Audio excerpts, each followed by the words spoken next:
It is now my pleasure to introduce you our special speaker for this afternoon. Emotional literacy is not only learning, it includes unlearning old thinking styles, patterns of belief, and assumptions we may have about how the world is supposed to work. In this session, you will learn how to boost your emotional literacy and train your brain to think and feel better. As a result, you'll build confidence, improve communication, gain clarity, and be more successful. Our speaker is a family physician and mental health advocate who works with professionals and organizations to instill the message that emotional literacy is directly tied to mental health, as well as a meaningful and successful life. Please join me to welcome Dr. Shahana Alibhai. Thank you so much for that warm introduction, and welcome to a session that is all about you. I've watched this group of incredible people over the last 2 days, and this is what I've learned about all of you. You care deeply for each other. You're compassionate, hardworking individuals, and you deserve to think better, feel better, and train your brain. Who's ready for this? Who's ready to train their brain? Thank you. That's it. That's it. I've worked as a family doctor for over 12 years now, and in this 1-hour session, I promise to share everything I wish I had known before going to medical school. So as a physician, as a speaker that you can tell loves talking about mental and emotional health, I travel quite a bit.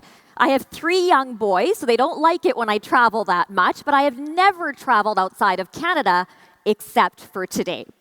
So after taking a very long 14-hour flight, here I am. And in a similar notion as well, I was traveling actually in Ontario a couple of months ago. So I'm not sure if you're like me, and when you're going for a long flight, you kind of look at the person next to you, and you're like, am I going to make conversation? Should I actually have a conversation? And in this particular flight, there was 2 lovely individuals sitting next to me. The woman asked me, what do you do? I thought to myself, I have 5.5 hours to kill. I might as well engage in a conversation with her. So I went on to tell her that I'm the medical director at a place called The Foundry. The Foundry is a place where any adolescent can walk in. If they're between the ages of 12 and 25, they can walk in, they can see a family doctor, they can see a social worker, they can see a nurse, they can see a counselor, all for free, all on that same day. Yes, we deal with a lot of mental health, a lot of sexual health, but if it's a headache to an ingrown toenail, we deal with everything in between. And then I decided to tell her about a patient that I had recently seen. You see, I work at a school as well. I work at a high-risk school for children or kids that have been kicked out of the regular school system. And in this particular visit, I saw this patient. She was accompanied by her friend.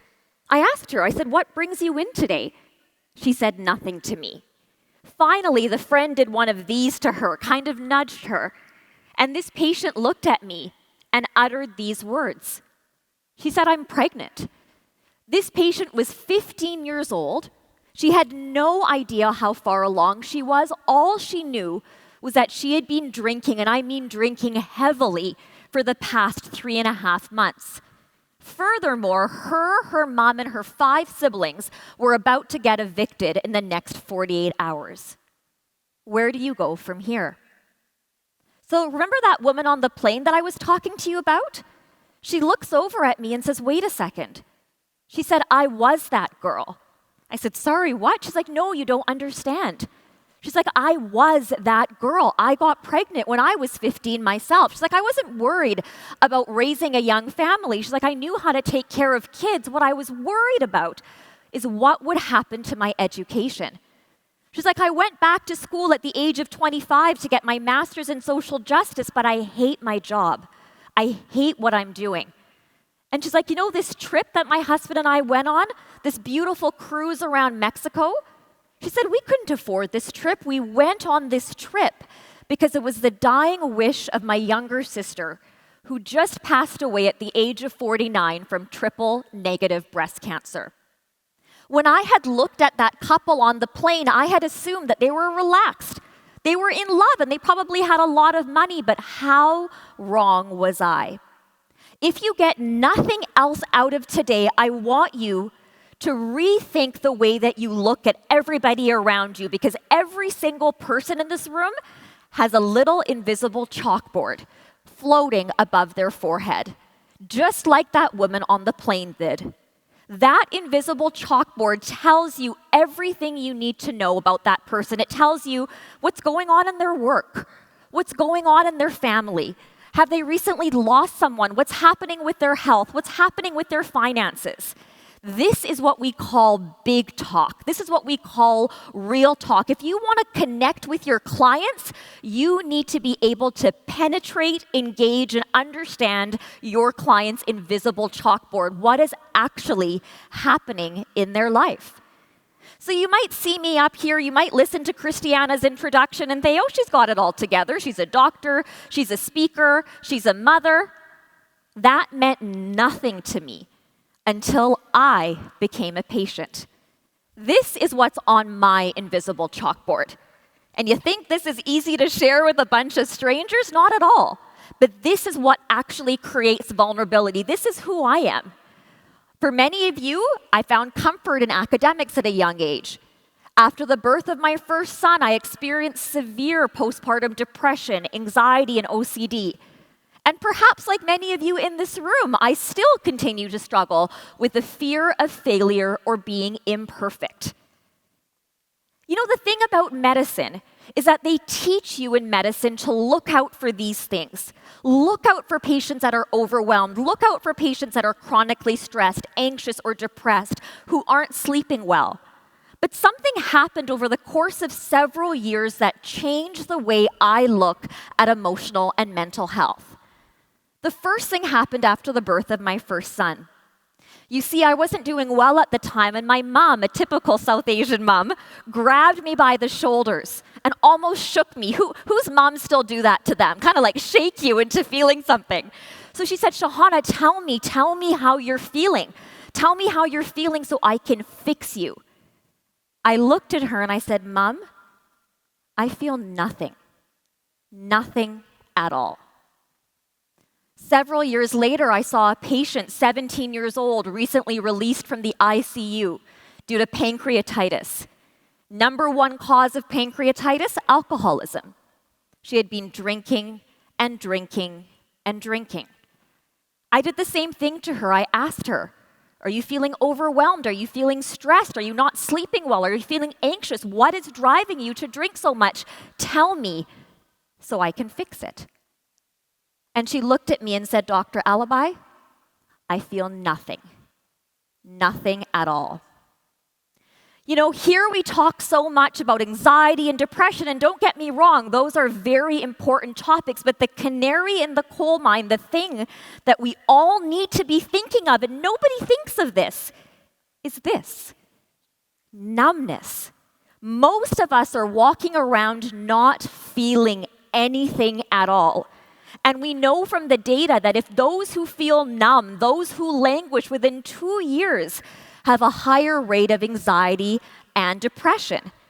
And the truth of the matter is that 1 in 5 of us have a diagnosable mental health condition, whether it be anxiety, whether it be bipolar, whether it be schizophrenia, but 5 out of 5 of us, every single one of you in the audience here has an emotion. So why not start there? You know, I truly believe that we don't suffer from an epidemic of mental health. We suffer from a collective sense of not being willing to feel anything at all. And therein lies the ability and your challenge. How can you start to feel again? How can you start to train your brain to think better and to feel better? But this isn't just about me. This is about you as well. Look at that invisible chalkboard for a second. Think to yourself, what area in your life right now, if I took each and every one of you into my office as a physician, I closed the door, what would you tell me? What's actually going on in your life? What's causing you the most stress? Because maybe you'll tell me, I'm fine. Dr. Shahana, I'm fine. But are you really? How many people relate to this? This is what my life feels like with 3 young boys on many days. Are you really okay? And here's the question for you. This is the interactive component because it's not about me. It's for me to understand what's going on in your life. So everyone, take out your phone right now, and I want you to look at that QR code, and you are going to tell me by scanning that QR code what is causing you the most stress on your invisible chalkboard.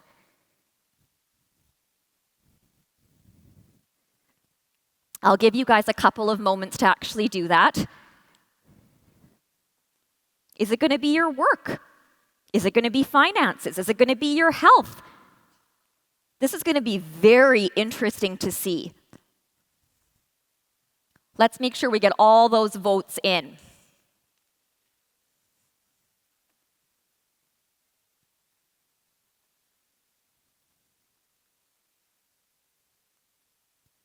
All right, here it is.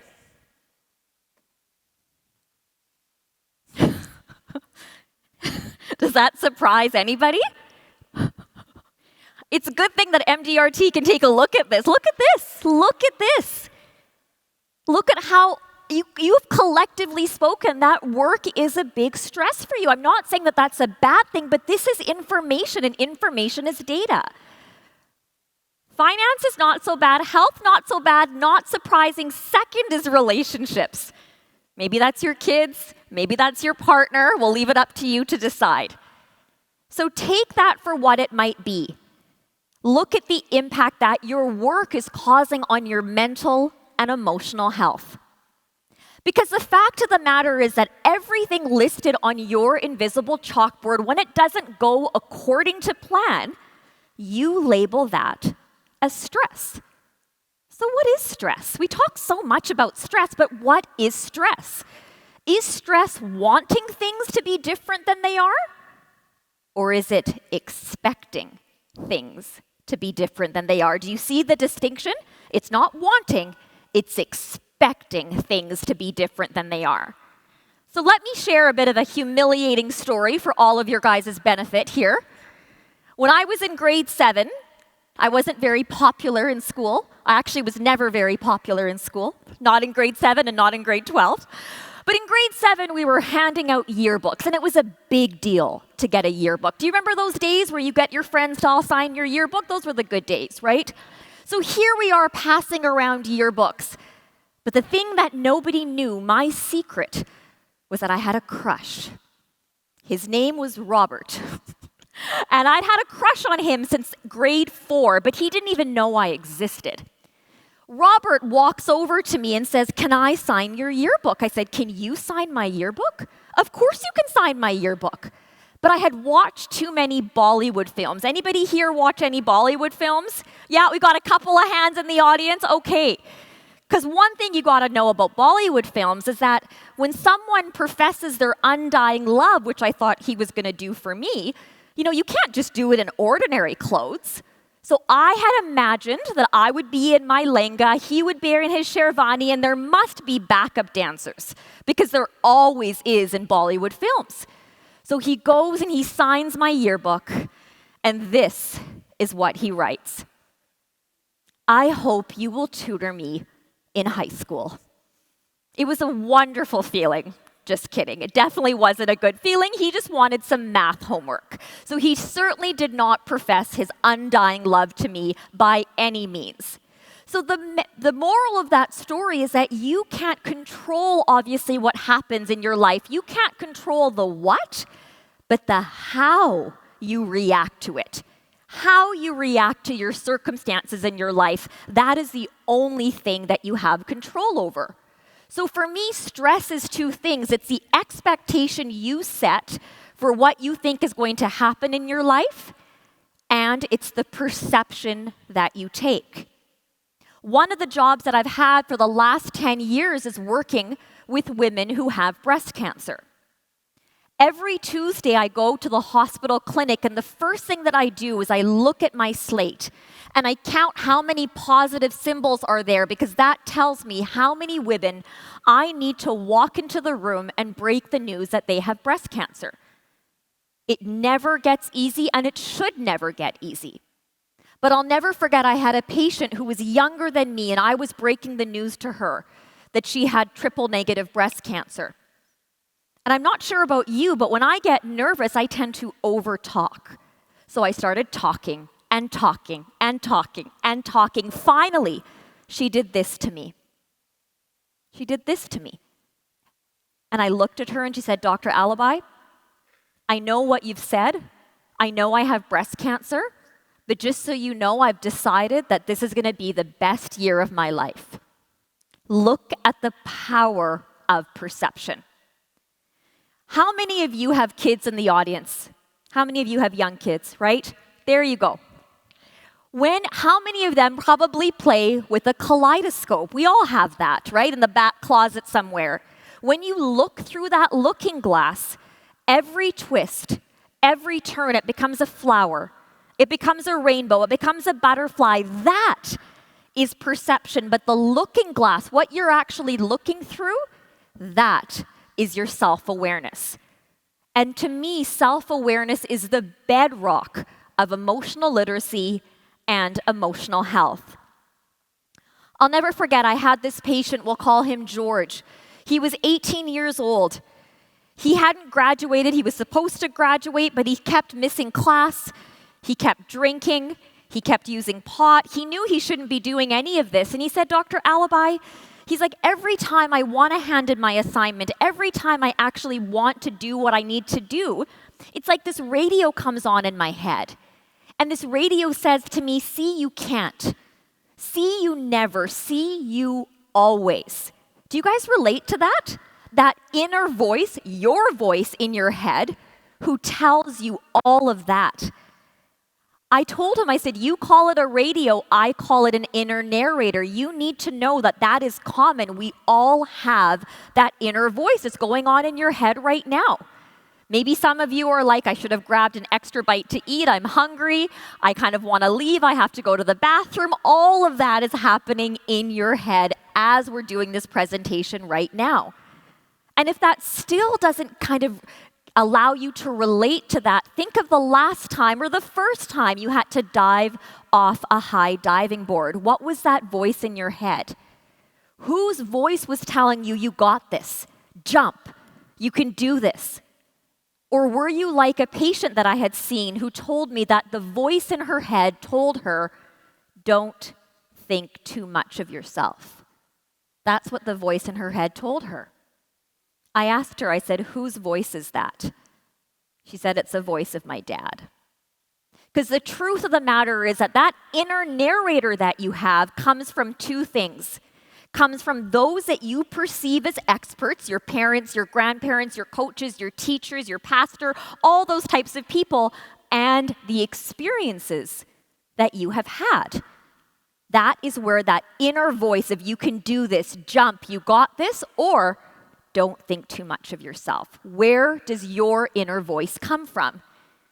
And if you get nothing else out of today, remember this quote.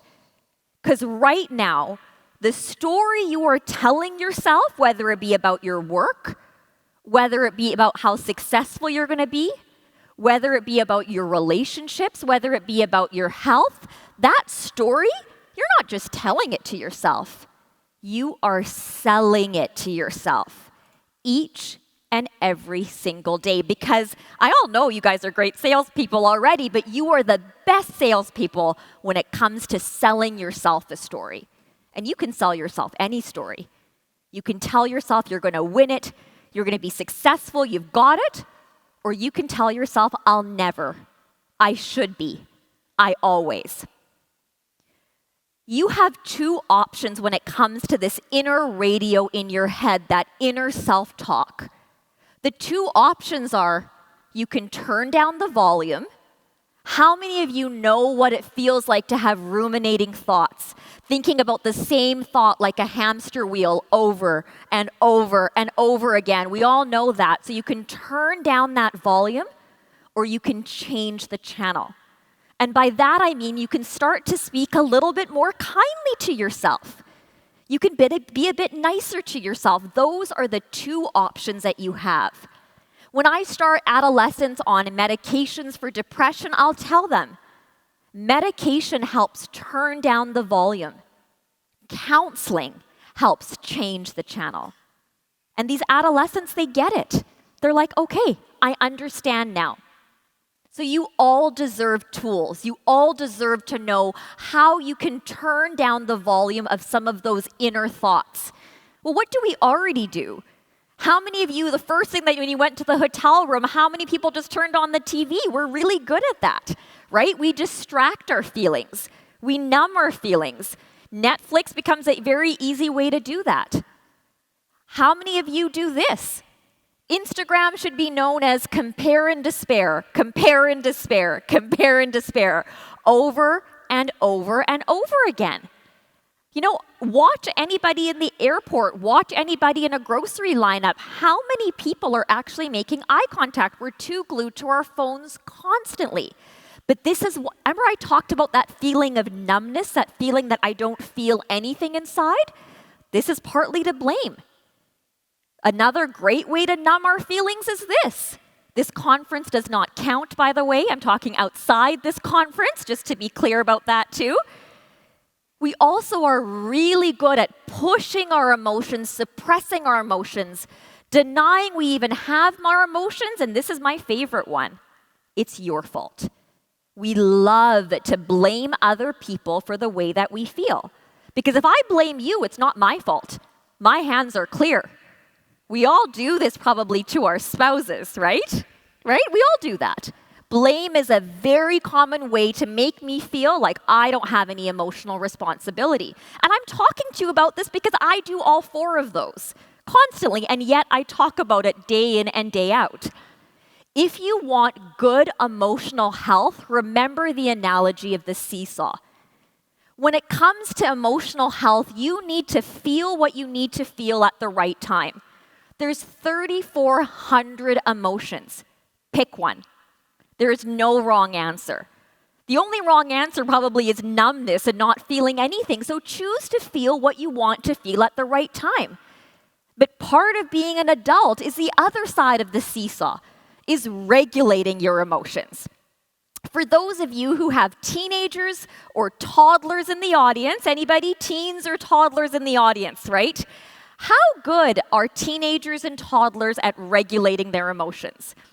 Probably not that great. We know that teens and toddlers feel really big, but probably don't regulate their emotions as much. So you can see feeling is big and regulation is small. I argue that for most of you in the audience, the arrows are flipped. You've forgotten how to feel. You don't know what you feel anymore. You just feel nothing. And we've become hyper regulated. These are all different ways to regulate your emotions. You can text a friend, you can go for a walk, you can work out, you can listen to music, you can journal, you can play an instrument. You'll notice some things that might be a bit unconventional there. The youth that I work with will tell me that they'll smoke pot or cannabis to regulate their emotions. They'll vape, they'll drink alcohol, they'll admit all of these things. And this is my question to them. What is the cost?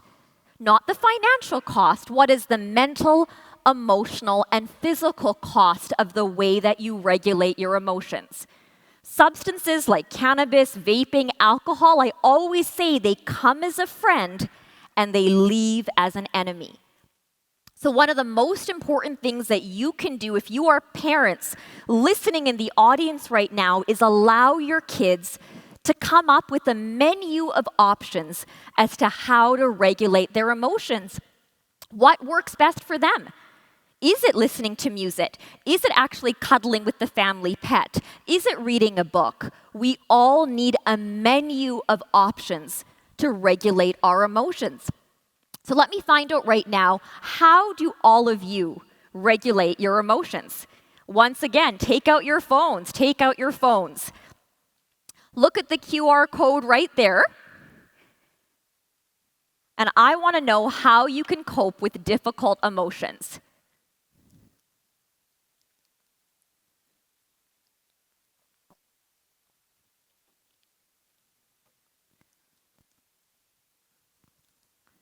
And be honest. All right. Well, I should see more of you guys at the gym then. Exercise is topping the charts. Oh, talking to a friend. Some of you are very honest. I like it. You just ignore it. That is fine. You just ignore how you feel. Some people are voting for scrolling. Some people voting for a glass of wine or two. All right. So you guys all have great friendships, it sounds like. Talking to a friend is a great way to regulate your emotions. There's no wrong answer. There's just the idea of being honest and true to what you currently do. I like that. Talking to a friend and exercise, and those who are very truthful are saying, well, I just ignore it. So here are some, I promised you all, tactical strategies, things that you can walk away with right now, and use right away to regulate your emotions. Well, I'm going to give that to you. I don't want you to forget the BETS acronym. B-E-T-S. Share this with your kids when you are feeling overwhelmed, when you feel like your thoughts are racing, when you feel like you have too much to do. Remember this acronym. B simply stands for breathing. If I got you right now to watch the saddest movie, for me it's Titanic, like it gets me every time, like it is one of the saddest movies, you will see me doing this. Do you know what's that called? That's called the ugly cry. We all know that, right? That's also called the physiological sigh. Everybody try it. 2 sharp inhales, followed by an exhale. I like it. You guys are good. 2 sharp inhales, followed by an exhale. Very good. Maybe it's just sounding louder because I have the mic. I don't know. But you do that 4 times. You take a break, and you do that 4 more times. What is the science behind it? By allowing your exhale to be longer than your inhale, you rid your body of carbon dioxide, and within 30 seconds, your heart rate will come down and your respiratory rate will come down. For those of you who wake up in the middle of the night and can't get back to sleep, try the physiological sigh. Do that several times, and slowly but surely, you will start to find your heart rate and your respiratory rate to come down. Exercise snacks. So this is not eating a cookie or a donut while doing a jumping jack. I wish that was the case. This is research out of the University of British Columbia, which is home to me. And they found that doing teeny tiny bursts of exercise, I'm not talking about long exercise, I'm talking about 10 seconds, 15 seconds of marching on the spot, of doing a low impact jumping jack, of doing a wall squat. 10 to 15 seconds had the same benefit as going for a 20-minute walk. And this is what exercise snacks proves to me. How many people do you hear that, you know what, I just need the energy.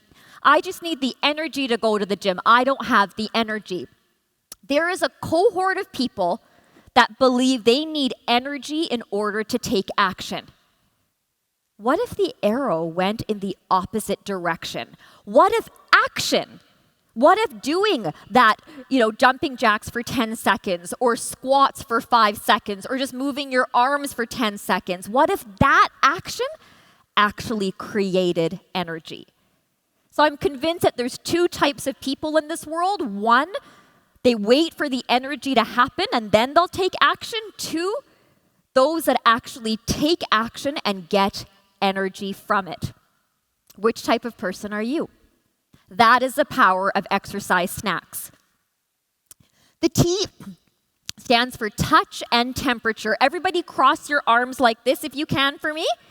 And you're simply going to tap from side to side. Super simple.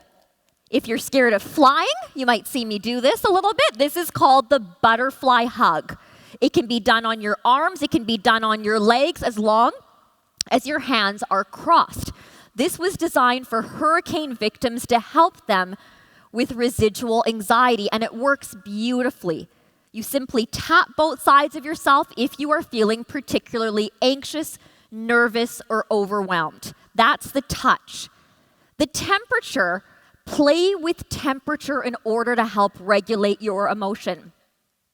There's a reason why counselors will give an ice pack on the back of your neck or on your wrists, or they'll ask you to splash cold water on your face or go for a cold shower. There is something very powerful about immersing yourself, even for a little bit, in cold temperature. It definitely helps to reset your nervous system. Last but not least, I want everybody to do this for me. Take your shoulders up to your ears, as high as they possibly can go, up, up, up, up, up, and now relax your shoulders, and you relax your shoulders even more. Try it with your jaw. Clench your jaw as best as you can. Release your jaw, and release your jaw a little bit more. Now, if I just told you relax your shoulders, you'd be like, that meant nothing to me. The principle here is you need to induce tension in order to release tension. And the methodology is progressive muscle relaxation. Squeezing your muscle, relaxing your muscle. Squeezing your muscle, relaxing your muscle. I don't know about all of you, but I'm kind of a part-time Uber driver for my kids. They're really involved in hockey and a bunch of sports in Canada, and I'm constantly driving them around.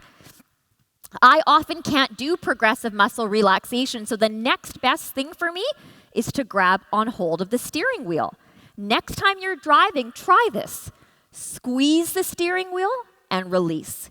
Squeeze the steering wheel and release. You might think it sounds funny, but it works. Take all your anger, your aggression, your resentment, your frustration, squeeze it into the steering wheel, and then feel that sensation of relief.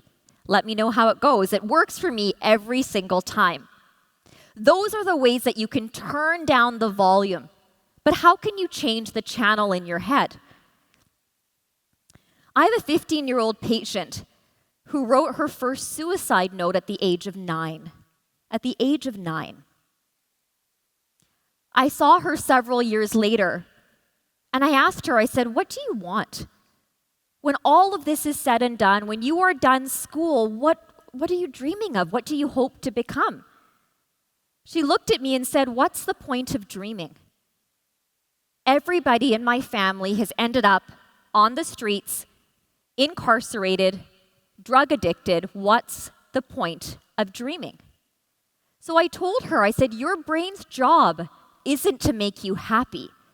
Your brain's job is simply to protect you and show you what's familiar to you.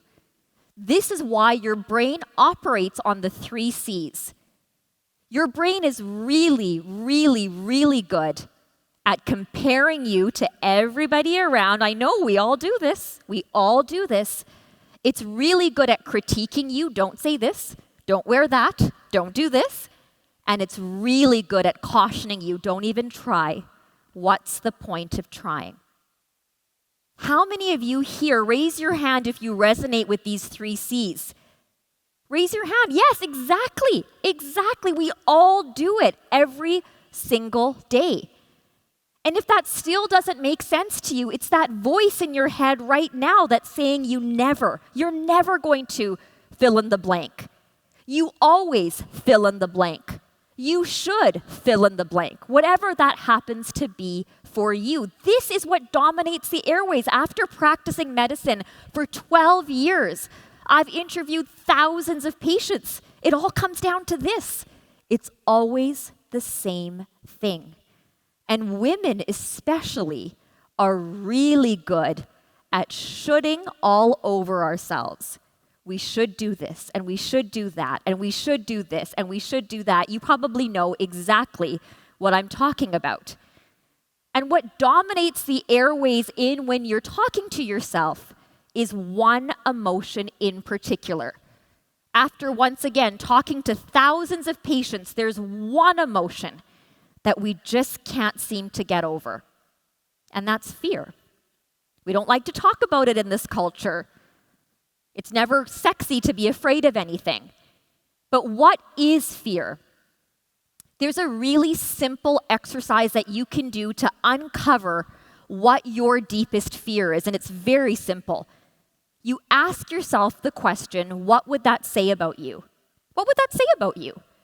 The next time you can't get your thoughts to get unstuck, the next time you feel your thoughts are really sticky, the next time you're in a bad situation, ask yourself, what would that say about me? What would that say about you? You don't ask yourself once, you don't ask yourself twice, you ask yourself 5 to 7 times. Let me share an example. I shared that I have 3 young boys at home. Anybody who has young boys knows that it's a bit of a zoo when you have young kids in general at home. So oftentimes I was one day feeling really tired with being with the kids. So I asked myself, what would that say about me? Well, I was feeling overwhelmed with the demands of the household. What would that say about me? I was feeling resentful about being home. What would that say about me? To be scared, to be guilty, to be sad, and there it is. There is the root fear. Fear of failing as a mom. So I ask you, what is your root fear? Because most of us don't actually get to the root. I want you to look at this list. Take a picture of this list if you can. These are the 9 cardinal top human fears that we all have, each and every one of you. But if I asked you individually, you probably would tell me there's a top 1 and top 2 that floats to the top of this list.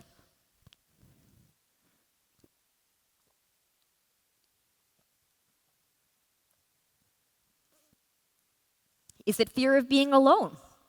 Is it fear of failure? Maybe in this conference you can feel, is it fear of rejection? Is it fear of judgment? Is it fear of something bad happening? What is that fear for you? And so much of the time, our fears are all centered on one fear. Fear of not being good enough. Because that fear lends itself to a fear of failure. That fear lends itself to a fear of getting hurt. That fear lends itself to a fear of something bad happening. What is that fear for you? And you might wonder why there's a dog dressed up in a Halloween costume on this slide. It's because every day is Halloween to your fears. They just dress up in different costumes. Your fear of rejection comes up at work, comes up in your client meetings, comes up in what you are telling yourself about your success in this job, comes up in your relationship. It's the same fear. So how powerful would it be if you can go, there's my fear of rejection. There's my fear of failure. There's my fear of something bad happening, instead of being sucked down into the depths of your fear every single time. Well, let's find out, shall we? What are some of the top fears in this room? And there's no wrong answer. You guys know that by now. Take out your phones once again. Scan the QR code and let's see. What would your greatest, if you had to pick one, your greatest fear be?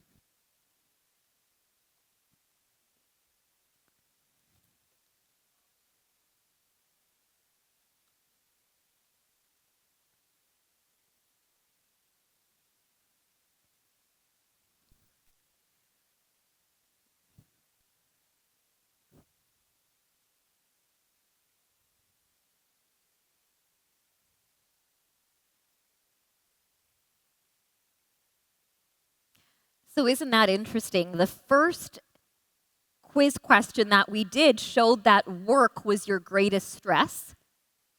And you pair that now with the fear of not being good enough. Doesn't take a scientist to figure out that, you know what, that's probably those two things are related, right?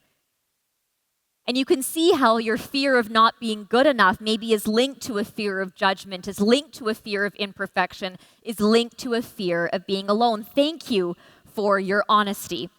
Because your life right now is simply like a game of bowling, right? Like a game of bowling. And your fears are like bowling pins, and your job in your life is to knock them down, one by one by one. And you can only knock them down if you can identify them. And today was one of the first steps to allow you to identify what your fears are. So I promised I would give you tips. I gave you the BETS acronym to turn down the volume of that anxiety, that rumination in your head. But how do you change the channel? How do you speak to yourself a little bit more kindly? The first technique comes from Dr. Ethan Kross. He wrote the book Shift. Right away, you can apply this technique that when you're talking to yourself in your head, don't use you. Don't use I, use your name. Talk to yourself in the third person. Talk to yourself using your own name. Scientifically, this has been shown to allow you to speak a little bit more kindly, a little bit more compassionately to yourself. So in my case, it would be, Shahana, you got this. Shahana, they're listening. Shahana, no one's fallen asleep in the audience yet. It's going well. All of these things would be going on. Use your name. Speak to yourself in the third person. Don't say I. Don't say you. The second technique to allow yourself to change the channel, to speak to yourself a little bit more kindly as well, is to use the technique of mental time travel. When something bad happens, if you don't land the client, if something doesn't go the way that you want to at work or in your relationships or in your home, sometimes we feel like it's never going to get better. This is where I want you to step into your imaginary time travel machine and ask yourself, would this bother me in a month? Would this bother me in 3 months? Would this bother me in 6 months?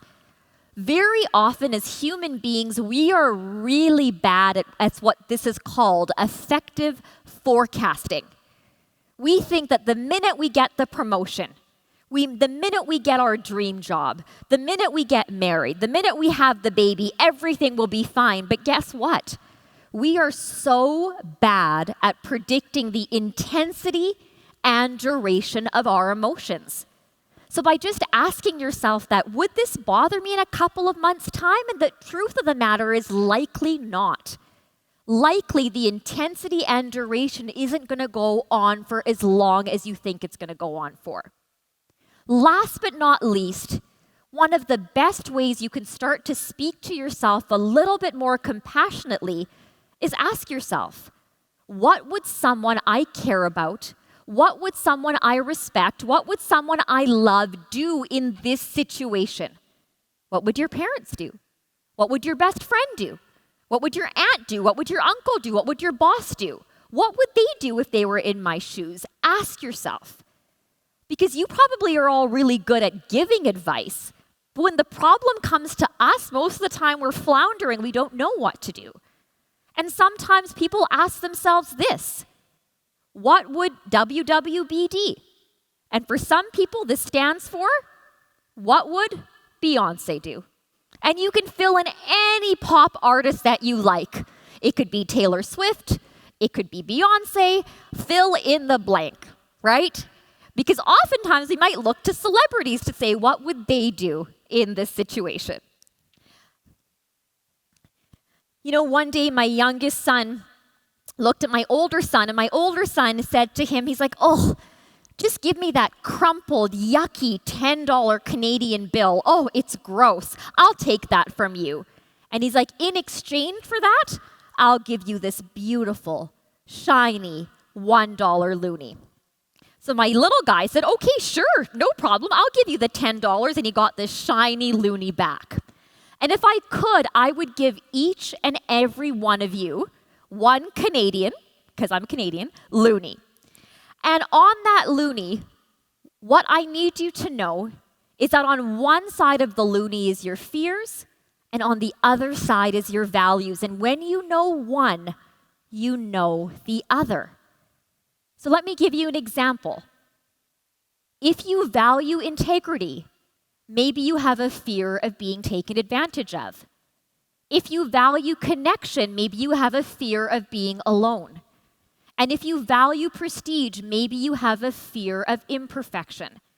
This is the beauty of knowing your fears, that once you know your fears, you simply flip over the coin and ask yourself, if I have a fear of this, then what does this mean that I value?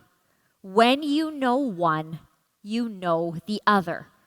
And there is a reason I bring up values, because it's your value of patience and virtue and compassion and dedication and hard work and loyalty that has landed you in this conference today. You all, each and every one of you, have a very strong set of values, but the choice is yours. Are you going to be pulled in the direction of your fears or pushed in the direction of your values? Your life is a tug of war, but the choice is ultimately yours.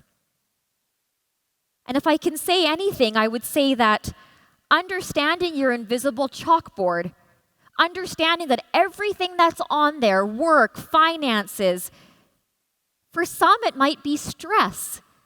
But by allowing yourself to train your brain, which is what we just did here today, through the power of understanding your internal narrator, through turning down the volume, through changing the channel simply by a shift in perception and perspective, this is what it comes down to. That stress actually becomes your story. Each and every one of you here has a unique and individual story. And your job is to fall in love with that story again.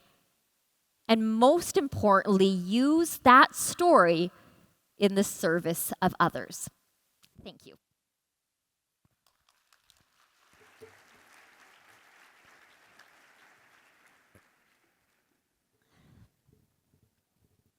Thank you, Dr. Shahana. I think she deserves another round of big applause. It took me a while to come up because I was just busy writing down notes. Thank you so much. I'd like to open the floor now to any questions. If you have any questions or comments for Dr. Shahana, please approach the microphone on the aisle and limit yourself to one question. Please speak loudly and clearly, giving us your name and where you're from. Good afternoon, Shahana Alibhai. Hi there. I'm Sunil Momaya from India. As you told, it's a fear of coming to the mic. Well said. And you got over that fear. Amazing. Congratulations. Yeah. That's why, how to overcome all these things? Sorry, I just missed that. Go ahead. The question what you asked, that the fear of coming to the mic Yes. and asking you. Yes. The same thing, when there is anxiety Yes. and we can't tell it to somebody, and Yes. how do we overcome this? Very good question. So one of the first things is, if you can identify that you have that anxious thought, I want you to write it down. Write down whatever that anxious thought is. Then you're going to write down what happens if that anxious thought comes true. Like, whatever your anxious thought, maybe you thought you would freeze when you come to the microphone. Maybe you thought that you would stutter. Whatever the case might be, write it down. Then the next line is, but what if it didn't come true? What would success look like? What if this didn't actually happen? And you write that down. This is work by Dr. Marty Seligman. He's the founder of positive psychology, and he talks about this technique where writing down what you're thinking of, the anxiety, writing down the consequences if something actually went according to that plan, and writing down the result that you want allows you to focus on the result that you want. And most importantly, what you realize is that even if you stuttered, even if you didn't know what question to ask, the world doesn't implode, nothing happened. So every time you take action, I want you to think of it as micro bravery. Practice these little tiny moments of bravery that start to erode that inner anxiety. Maybe for you, it's fear of not being good enough, whatever the case might be. Remember the word micro bravery. You just did it. Thank you.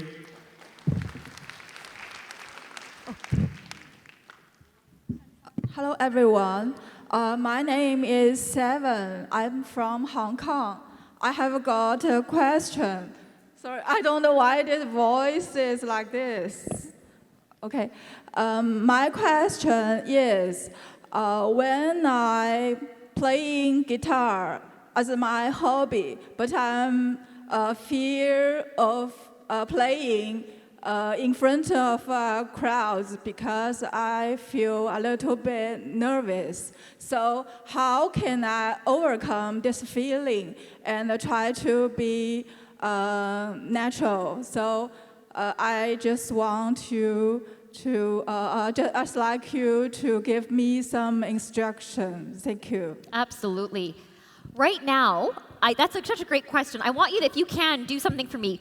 Close your eyes if you feel comfortable. Imagine yourself playing the guitar right now. What is that feeling in your body when you play? Like, I wish I could play the guitar, first of all, so kudos to you, but what do you feel? There's nobody around you. It's just you in your room and you're playing. What does that feel like for you? Quite natural, not nervous. Exactly. There's music. You probably are in what we call a flow state. A flow state is where time stands still and you're doing something you love. Now let's introduce a couple of people. And maybe you start to feel a little bit nervous, but this is what I want you to tell your brain. This is not for you. You are making, it's nothing to do with you. You are serving, you are giving this music to everyone else. That's the paradigm shift, because right now you're focused on, am I going to get the right note? Are they going to notice anything? Do they notice that I kind of mess up? People who don't play guitar won't notice and won't care. They are just so grateful that you are making music. I'll be honest, even before coming on the stage today, people ask me, are you nervous about speaking? It's not about me. It's about you. If I focus on me and me making a mistake and me stuttering, then I get nervous. If I think I'm going to serve you and help you, I'm not nervous at all. So next time you play music, you are doing a service to those who are listening. Okay? Okay. Thank you very much. Thank you. Hi, good afternoon, everybody, and Shahana. I loved your energy. I'm Sean from Singapore, and my question is actually about effective forecasting. So sometimes when I do that, things feel better, but sometimes it goes the other way as well. So you can end up catastrophizing. Yeah. So do you have any solution to that? Very good question. So in that case, I want you to try something for me. I'm just going to pick a fictitious example. So let's say something happens at work, and you're like, okay, I want you to go into your phone and literally in your phone, scroll ahead 4 weeks and put that event in your phone. 4 weeks, 6 weeks, 8 weeks. And then just leave it alone. Don't think about it. When that 4 week comes, when that 6 weeks comes, when that 8 weeks come, that is an objective measure of how you feel. Because what you're saying right now, you're telling me that in 8 weeks or in 4 weeks, maybe this is going to be a bigger deal. Maybe I'm actually going to have like a worse problem. But your brain, you're a very data-orientated, logical person. I can tell that much about you as well. So you need data to support the fact that you don't need to catastrophize. So I need you to put it in your phone, forget about it, and then in 8 weeks, I'll ask you, was it worse? And you will tell me, no, it wasn't. Okay, keep doing that, and your data will prove it. Does that kind of make sense? Yeah, that's awesome. Yeah? Solution. Okay, Thanks. Cool. Hi. Hello. So my name is Aditi, and I'm from India. I don't know why it's slowing down my voice, but I feel like I'm the youngest here. I'm just 19, and I'm going to uni in India, and I have tried a lot of things in my life, and I'm studying IR and politics actually, and I'm also working part-time in this field of marketing and finance, and I have done a lot of things in life which my age group of teenagers don't do that. And when they hear that I've done all of this, they get pretty intrigued and shocked, and the reactions push me back. And whatever they are doing right now, I don't end up fitting into that category, and that makes me feel a little left out. I'm not telling I'm not proud of the things I've done. I've done a lot of things. I'm in clubs, societies, a lot of things. I love exploring. But the fear of me setting back and not fitting into the age group or, seeming cool in my area of friends or something. How do I come over that fear? So first of all, congratulations that you are 19 and here. Like, that is incredible. That is incredible. So first of all, that's amazing.